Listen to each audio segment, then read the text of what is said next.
Não corre prescrição contra os incapazes para os atos da vida civil, artigo 198 do Código Civil, inciso 1º, combinado com o artigo 3º.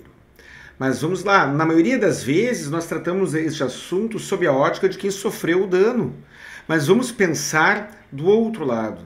Se você praticou algum ato com culpa ou não, existem as hipóteses de responsabilidade civil independente da culpa.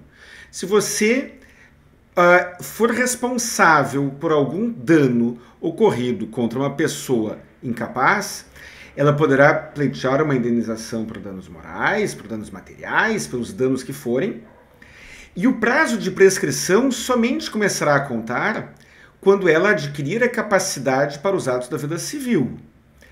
Vamos imaginar lá um médico obstetra supostamente cometeu um erro no parto e provocou um dano a uma criança. A criança que nasceu. Se esta criança, ao completar os 16 anos de idade, não tiver nenhuma lesão neurológica, nenhum problema mental que a incapacite para os atos da vida civil dali para frente, será aos 16 anos dela que começará a contar o prazo de prescrição da responsabilidade civil. Caso ela tenha alguma lesão neurológica, algum problema mental, algum problema qualquer, que a torne impossibilitada de se expressar, de exercer a sua vontade, ela poderá se tornar, ou poderá permanecer incapaz para os atos da vida civil até o fim da vida dela. Ou seja, não se iniciará a contar o prazo de prescrição. E aquele médico que, vamos imaginar, 30 anos atrás, supostamente cometeu um dano durante um trabalho de parto, ele poderá ser demandado em juízo por um ato de 30 anos atrás. Mas vamos piorar a situação.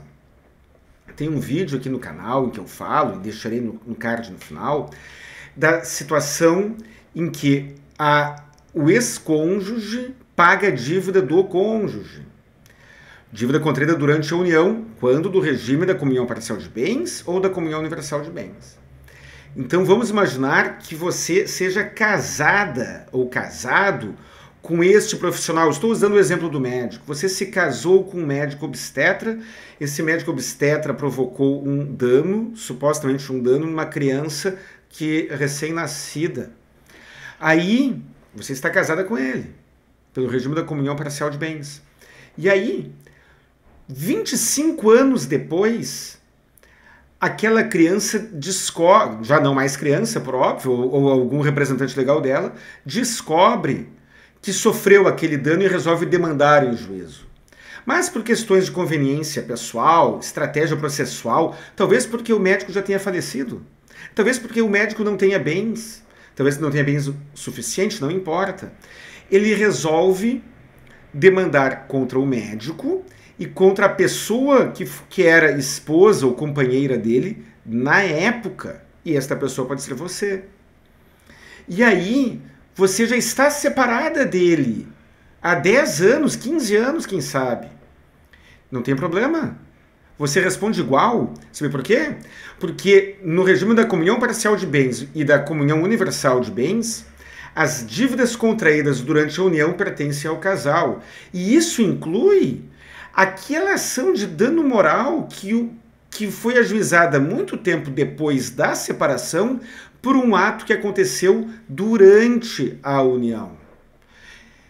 Tem um vídeo que eu explico com mais detalhes este problema, esta circunstância, esta pegadinha legal.